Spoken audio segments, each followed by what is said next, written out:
You're standing out here saying the reason I can't trust Jesus Christ is because some of his first followers were pimps and prostitutes. Former pimps, former prostitutes. Obviously they turned away from that lifestyle.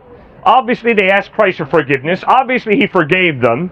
And obviously they began to live a different lifestyle. And so you got some problem with that? A student challenges Cliffe Knechtle with everything he's got, calling Jesus' early followers pimps, prostitutes, and con artists. But Cliffe doesn't flinch. What unfolds is a rapid-fire clash on the resurrection, evolution, the origins of life, and whether someone like Jesus could ever be trusted. Drop your thoughts below and let's get into it. Jesus' first followers. Jesus' first followers were a group of fishermen, tax collectors, a Jewish zealot named Simon the Zealot. Pimps, whores. Pimps, whores, yes, that was definitely part of it also. And you're saying these are credible people? Yes, I certainly am. That's ridiculous. Oh, really? How could you say You don't trust fishermen, carpenters? You don't trust pimps? You trust pimps. You trust whores. I've worked among pimps and prostitutes. And there's some people that are pimps and prostitutes that I have learned to trust because the evidence is they're reliable. Do you think every student at UT Austin is reliable? That's of course not. Good. So how do you determine reliability? Evidence. Thank you. Evidence. So, when I meet a person, I don't cross them off as, oh, gee, you're a pimp or you're a prostitute, therefore you're unreliable. No. I get to know an individual as an individual, and then, based on evidence of reliability, I trust them. Based on evidence that they're not reliable, I don't trust them. It's that simple. You don't think their actions dictate reliability? In some senses, yes. But I've never met a perfect human being. That's why I would never put my ultimate trust in any human being. But I have met people who are more reliable than others, yes, sir. And I agree with you, there are not an awful lot of pimps that I would trust, and there are not an awful lot of prostitutes I would trust, but there are some that I got to know in inner city Boston who are reliable. Yeah, well, Peter, James, and John were not pimps, okay? Peter, James, and John were fishermen. Matthew was a tax collector. No, I don't trust everybody in the IRS, but I trust a lot of people in the IRS. Well, Matthew was a tax collector. Come on, man, what's your point? Think. God gave all of us two ends. One to sit on, and the other to think with. Our entire future depends upon which one we use. Heads you win, tails you lose. Think. I hope that we in a university setting are not so elitist that we say you cannot trust blue-collar workers like fishermen and carpenters or tax collectors. I didn't say that you couldn't trust fishermen and carpenters. I'm saying that pimps, prostitutes, and whores are not credible people. Well, Peter, James, John, Andrew, Bartholomew, Simon the Zealot, Judas Iscariot, none of them were pimps or prostitutes. So what on earth is your point?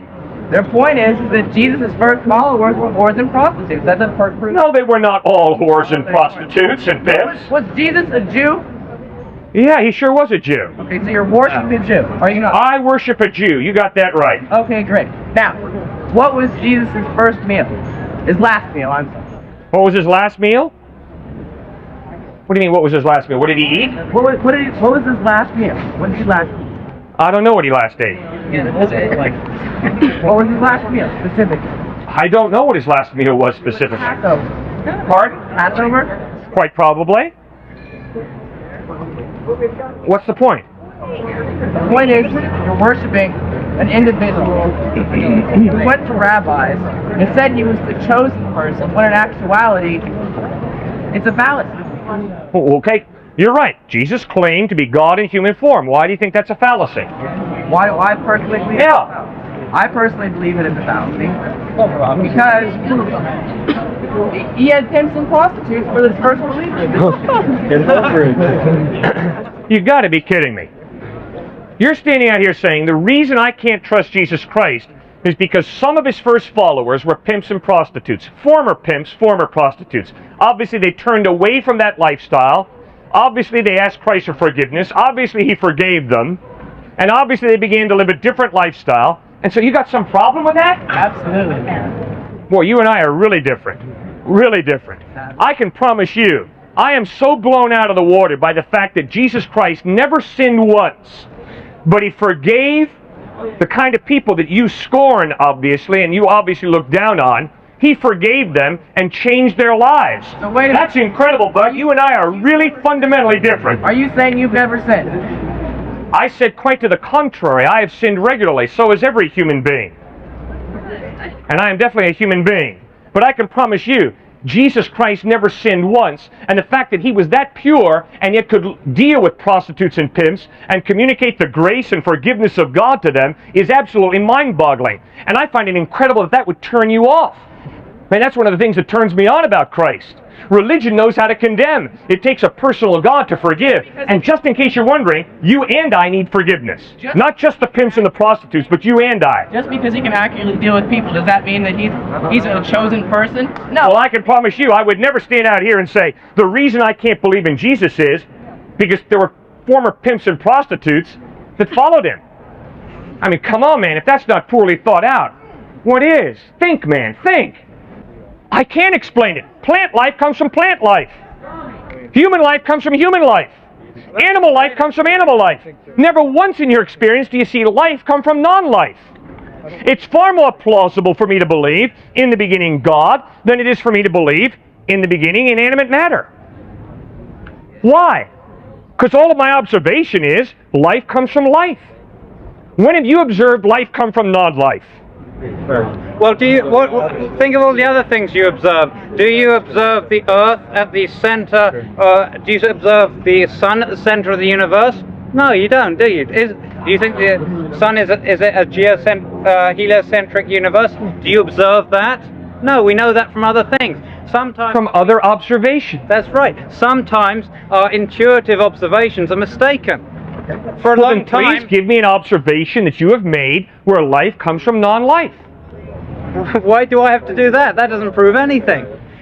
Well, then hopefully you understand why I find it far more reasonable to believe in the beginning God, a living being, than for me to believe in the beginning inanimate matter. You ask for evidence. You give all this. You're saying here's this evidence for this. Here's this evidence for that. What kind of evidence would you accept to show that you're wrong? Is there any evidence? And what would that be? Say again? What kind? You're providing evidence in support of your argument. Right. Right. That's good. Thank you. What evidence might there be where you'd say, okay, maybe I'm mistaken? What form would that take? Evidence that order and design comes about randomly by chance. So if a rock sort of fell over and turned into a goat, for example, like that. If your shirt came together by accident, if your shoes came together by accident, if a wristwatch came together by accident, if an automobile came together by, if you just take all the pieces of an engine, put them in a dryer, turn the dryer on, and wait for an engine to come out.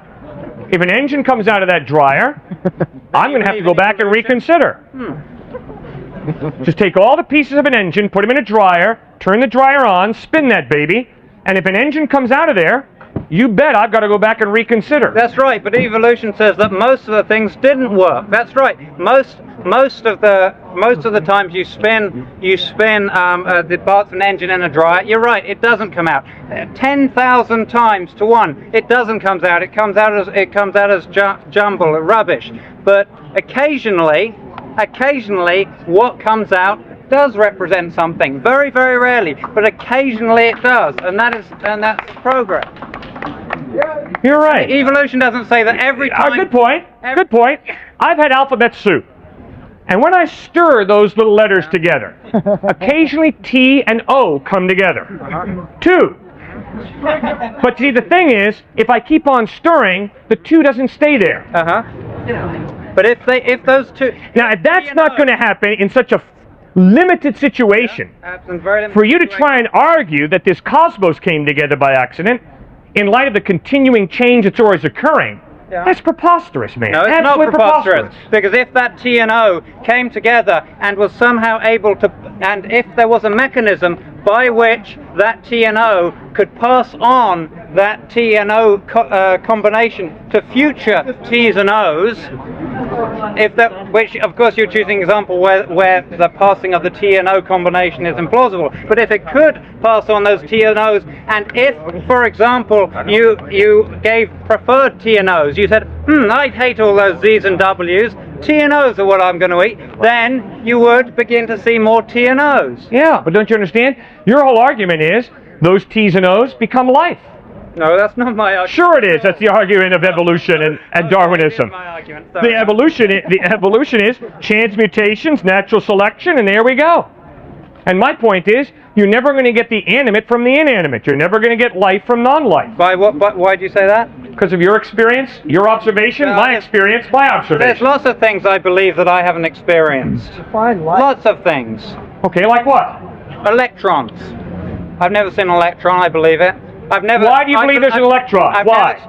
Because of the evidence that... Thank you, because of the evidence. All right. So don't play that game with me. You obviously believe what you believe because evidence supports it. I have never observed... You can't go from saying, on one moment I'm going to use my intuitive knowledge that I've never seen anything happen, so it can't happen, and then immediately shift and said, but scientists have discovered it one moment.